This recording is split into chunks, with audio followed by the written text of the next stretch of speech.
Hi guys, my name is Max Götzl, and in today's video I will show you how to replace the gears on the TeamSavox SV-1259MG Servo. For the replacement we will need the servo itself, the gear set, a Phillips head screwdriver, and some lube.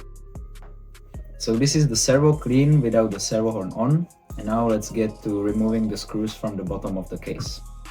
We are using the Phillips head screwdriver. Make sure not to lose the small shims on each of the 4 screws.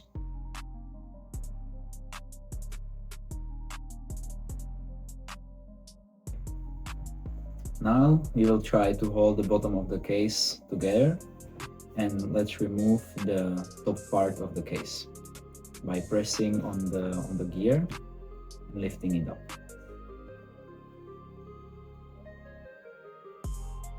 As you can see, there are no pins left inside of the upper case, so we can put this on the side. And let's start with removing each of the gears.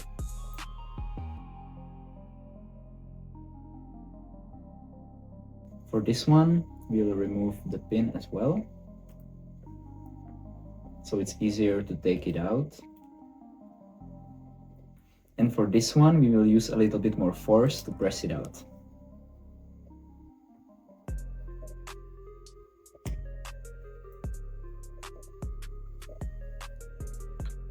Now you can see we need to make sure the O-ring stays around the case when we will build the servo back together. Now let's put it on the side and take out the new gears.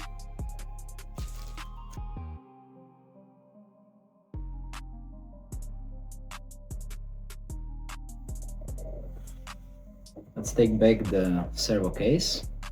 And let's start with taking out all of the old pins.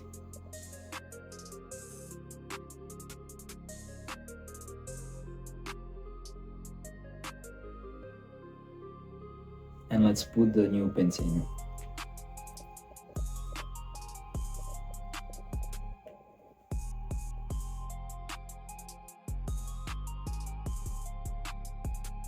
Okay, now let's insert the biggest pinion.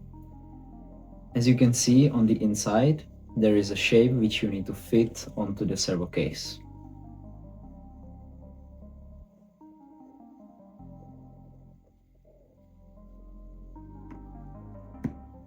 Press it down. Now let's insert the gear, which is hard to get in there. Okay, and insert the last pin.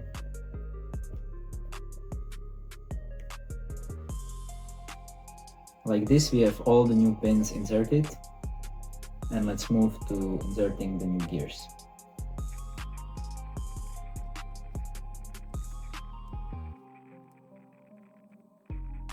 To finish up, we need to put some lubricant onto the gears so they don't run dry. Remember, the lubricant shouldn't be too liquid, and it should be quite thick so it stays on all of the gears. Put the grease on all of the gears except of the upper one, which will then go onto the servo horn. Now to finish it up, we press the upper case back on the servo. Make sure the O-ring stays sealed around the case.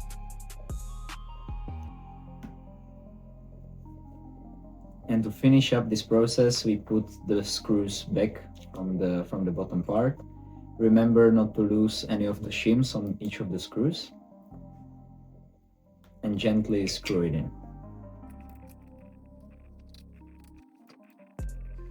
When you finish tightening all of the screws, make sure to tighten them gently, not to over tighten it and damage any of the internal parts.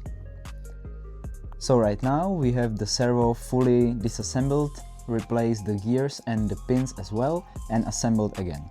Now we can just continue to put the servo back in the car, put the servo horn on, screw in the screw, and go drive again. So this was a quick explanation how to change the gears in the TeamSavox SV-1259 Servo. I hope you found the information useful. If you still need any more help or any advice, feel free to reach out and I will try to help. Thanks for watching and I will see you in the next one.